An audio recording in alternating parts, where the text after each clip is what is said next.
Series, ठीक है। आपने कहा सीरीज तो आपका कहना मैं नहीं टालूंगा और सीरीज ही चालू कर देते हैं।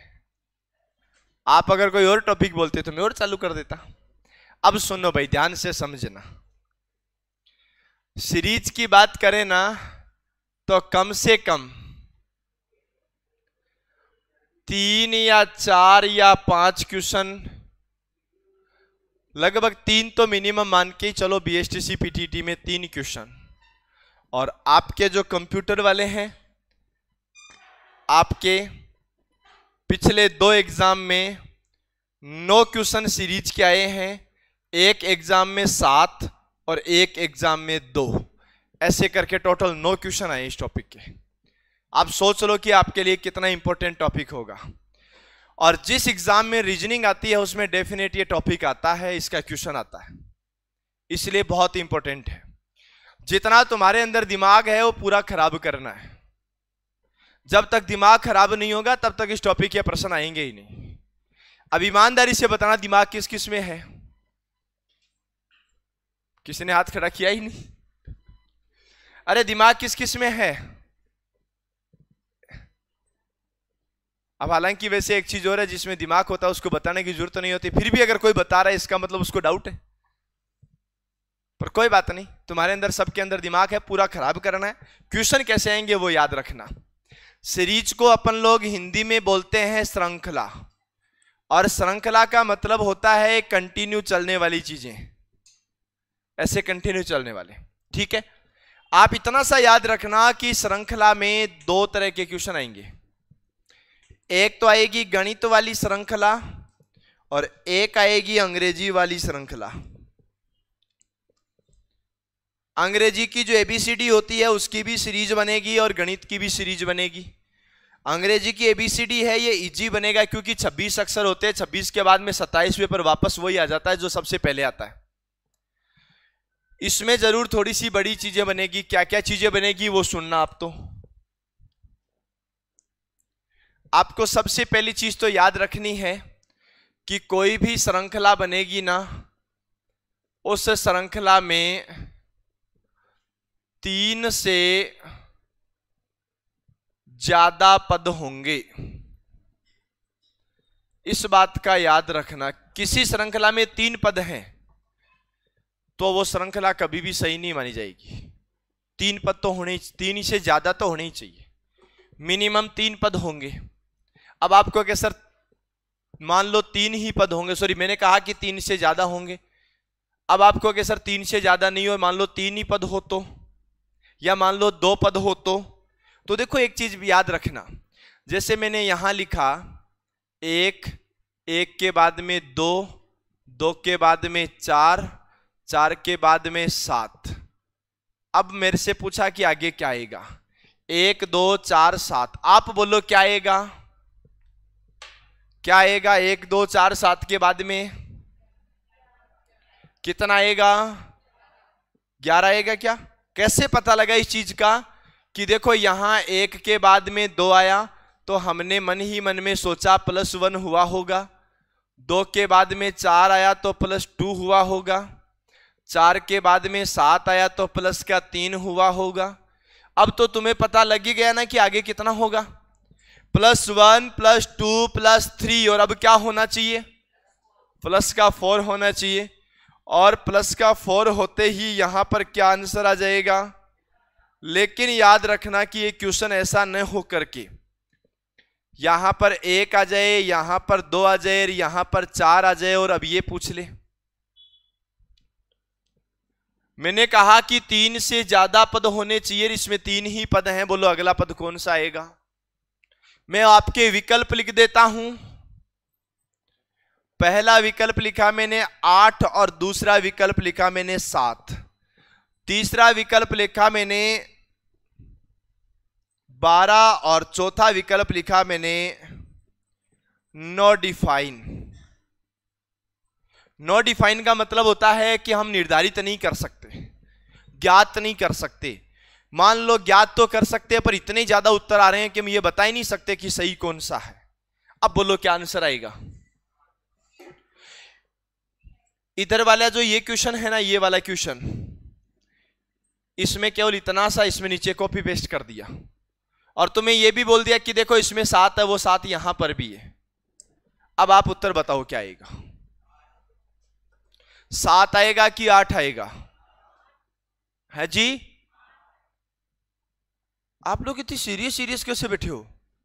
ए भाई देख कितना खतरनाक पड़ा है, बैठा नहीं है तो इतनी सीरियस क्यों बैठी है? कई बात है। हाँ सीरियस नहीं बैठना। अरे आंसर बोलो। हाँ क्यों? देखो इसमें आंसर 7 भी आ सकता है, इसमें आंसर 8 भी आ सकता है। मैंने कहा था ना कि आपको अगर सही आंसर चाहिए तो कम से कम कितने पद चाहिए? 4। 3 से ज्यादा, 3 से ज्यादा का मतलब मिनिमम कितना चाहिए? 4 चाहिए। इसमें 4 है क्या? मान लो किसी ने दिमाग लगाया कि 1 का डबल 2 होता है और 2 का डबल 4 होता है, और किसी ने दिमाग लगाया कि 1 में 1 जोड़ने पर 2 आता है और 2 में 2 जोड़ने पर 4 आता है। यहां 1 जोड़ा, यहां 2 जोड़ा, यहां सोचा होगा कि 2 से मल्टीप्लाई, यहां भी 2 से मल्टीप्लाई, तो ये तो आगे यही सोचेगा कि 2 से मल्टीप्लाई करके 8 लिखना है, और ये ऐसा सोचेगा कि आगे 3 जोड़ करके 7 लिखना है। बोलो दोनों सही उत्तर है या नहीं है? इसलिए अगर हमें उत्तर का पता लगाना है ना तो डेफिनेट आपको एक काम करना ही पड़ेगा कि मिनिमम उसमें 3 से ज्यादा पद तो होने चाहिए, मिनिमम 4 पद उसमें होनी चाहिए। जब तक 4 पद नहीं है तब तक तुम उसका उत्तर नहीं निकाल सकते। तो ये वाली लाइन क्लियर हुई कि नहीं हुई कि श्रृंखला में कम से कम, श्रृंखला में कितने पद होने चाहिए? 3 से ज्यादा होने चाहिए। यहां पर 3 से ज्यादा था, हमने उत्तर बताया, लेकिन यहां 3 से ज्यादा नहीं था, इसलिए हम उत्तर नहीं बता पाए।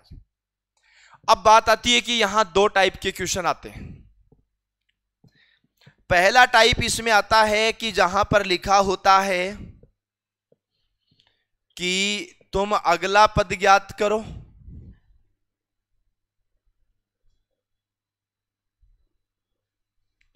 या फिर उसमें लिखा होता है x का मान ज्ञात करो, या उसमें लिखा होता है क्वेश्चन मार्क का मान ज्ञात करो।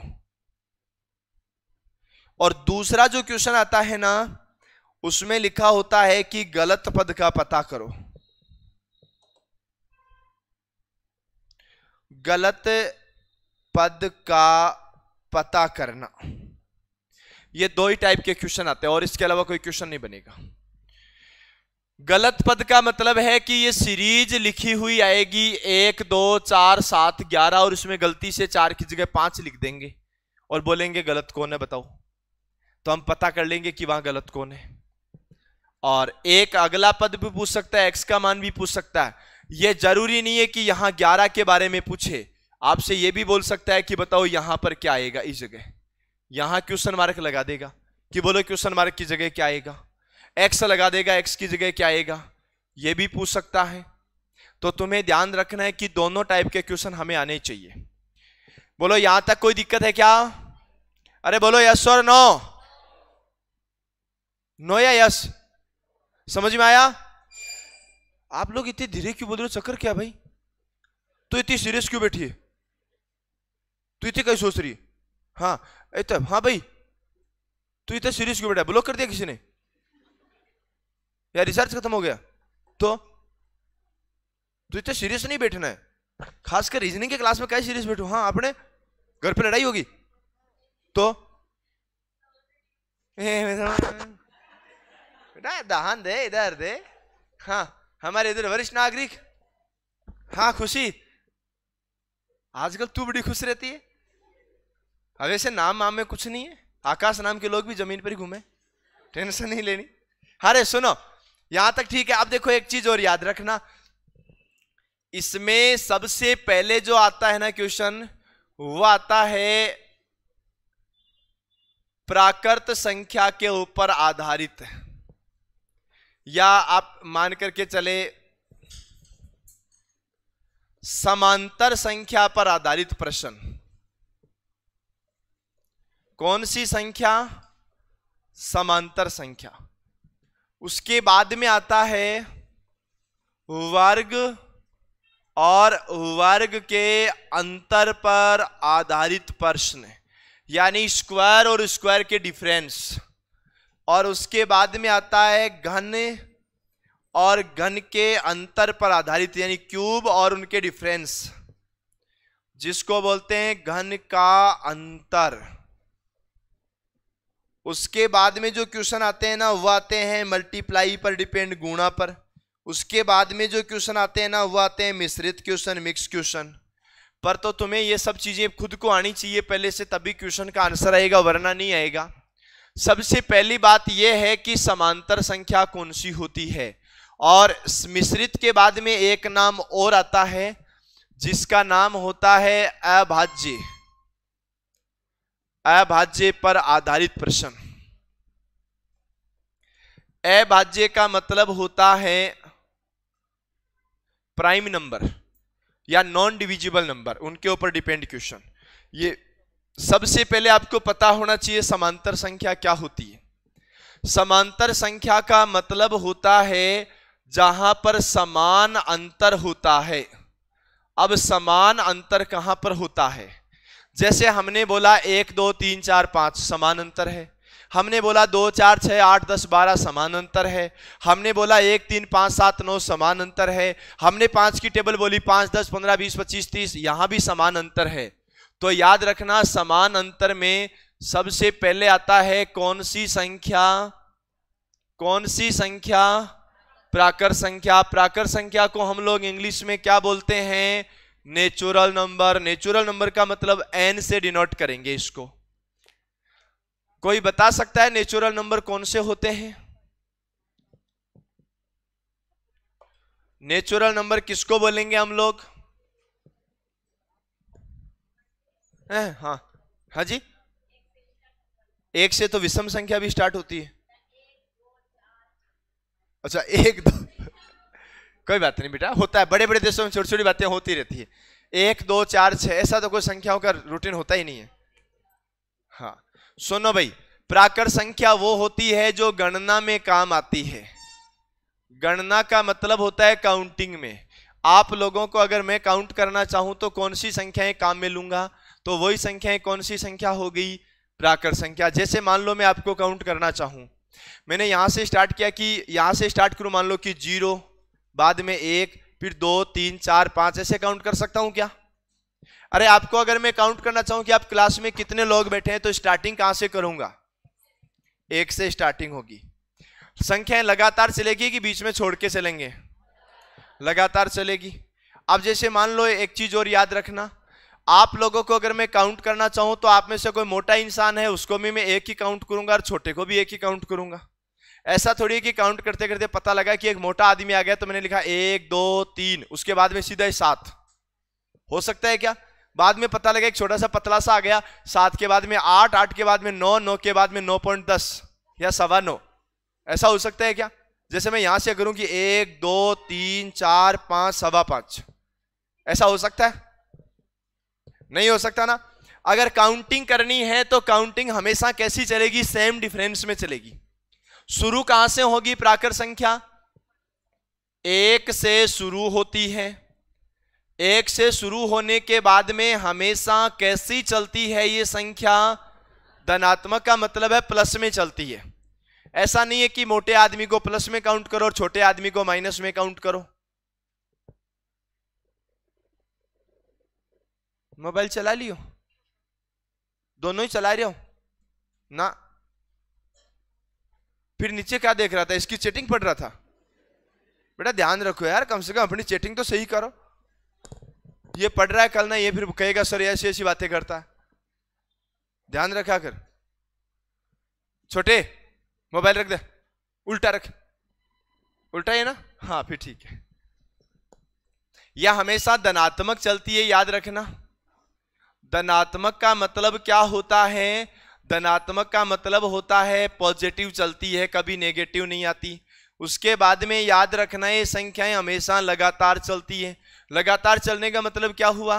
बीच में कोई भी संख्या छूटेगी नहीं। ठीक है, तो ये सभी संख्याएं हैं, इनको हम लोग क्या बोलते हैं? समान अंतर वाली संख्या या समांतर संख्या। तो याद रखना समांतर संख्या में सबसे पहले कौन आया? प्राकर संख्या। दूसरी जो संख्या आती है ना वो आती है कौन सी संख्या? सम संख्या। तीसरी जो संख्या आती है ना वो कौन सी? विषम संख्या। सम संख्या होती है 2, 4, 6, 8 और विषम होती है 1, 3, 5, 7, ये 9, 11, 13 ये होती है। इसके बाद में एक नाम और आता है, वो नाम आता है गुणज का। गुणज का मतलब होता है मल्टीपल।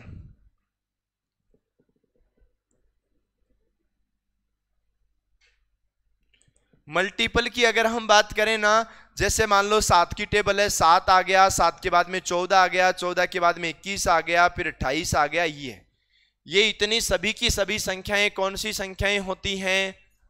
समांतर संख्याएं। अभाज्य संख्याएं कौन सी होती हैं? अभाज्य का मतलब प्राइम नंबर की बात कर रहा हूं मैं। अभाज्य संख्याएं होती हैं कि ऐसी संख्याएं जो खुद की टेबल के अलावा कहीं नहीं आती। जैसे 10 है, वो किसकी टेबल में आता है? 2 की टेबल में, 5 की टेबल में, 10 की टेबल में। पर 11 किसकी टेबल में आता है?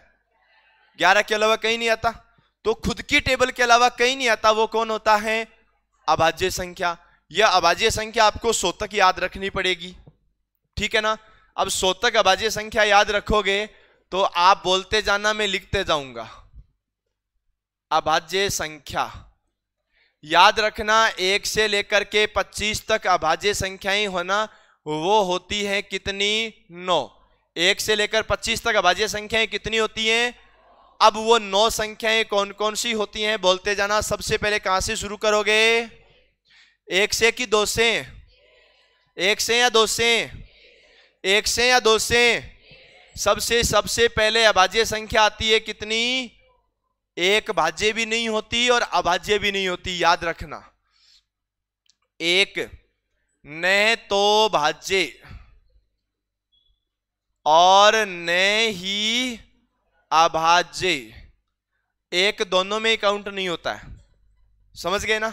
1 किसी में नहीं होता। मैं रीजन बताऊंगा क्या है इसका, पर सुनो। सबसे पहले शुरुआत कहां से करोगे?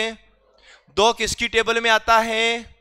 केवल 2 की टेबल में आता है। यूं मत बोलना सर 1 की टेबल में भी आता है। 1 को तो हम भाज्य और अभाज्य कुछ भी नहीं मान रहे, तो इसकी टेबल बनाएंगे नहीं। अरे आप छोटी कक्षाओं में स्कूल में गए तो सबसे पहले किसकी टेबल याद करवाई? 2 की या 1 की? ना, 1 की तो काउंटिंग थी, टेबल तो 2 की थी। आपको किसी ने 1 की टेबल काउंट करवाई? नहीं, याद करवाई वो 2 की टेबल करवाई। 1, 2, 3, 4 तो काउंटिंग में आते हैं, टेबल तो 2 से होती है। तो याद रखना सबसे पहले अभाज्य संख्या 2, 2 के बाद में 2 के बाद में 3, 3 के बाद में वो संख्या बोलते जाना जो खुद के अलावा किसी की टेबल में नहीं आती। 5, 5 के बाद में 7 के बाद में 11 के बाद में 13 के बाद में 17 के बाद में 19 के बाद में, बोलो कितनी हुई? काउंट कर लो, बिना काउंट के बोल रही है ना। कितनी होगी? 9। अब मान लो कि तुमसे कोई क्वेश्चन पूछे और क्वेश्चन पूछ करके ये बोल दे कि 5, 7, 11, 13, 17, बोलो आगे क्या आएगा? अगर अभाज्य संख्या नहीं आती है ना तो तुम तुम्हारी मर्जी से कुछ भी जुगाड़ लगा लेना, उत्तर नहीं आएगा। क्यों नहीं आएगा? क्योंकि देखो यहां पर डिफरेंस 2 का, यहां पर 4 का, यहां 2 का और यहां 4 का, और आगे 2 का ही आ रहा है। चलो मान लो 19 को भी ले लो, अब आगे कितना आएगा? तो फिर वापस है ना। तो ये ध्यान रखना। अब यूं में सोचना कि सर हर बार 2, 4, 2, 4 का डिफरेंस ही आएगा क्या? 2, 4 का नहीं, बीच में 7, 7 संख्याओं का डिफरेंस भी आएगा, देखना। ये तो क्या छोटी संख्याएं हैं तब। चलो ठीक है, 26 से लेकर के 50 तक 6 संख्याएं होती हैं, बोलो कौन सी होगी? सबसे पहले 20, 29 के बाद में 30, 31 के बाद में 30, 37 के बाद में 40, 41 के बाद में 40, 43 के बाद में 40, ये लो, समझ गए।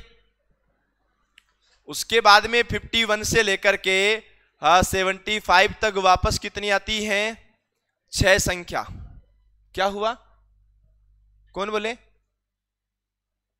अरे कौन बोला? हाँ, वापस भी 6 संख्या आती है, बोलो सबसे पहले कौन सी आएगी? 53।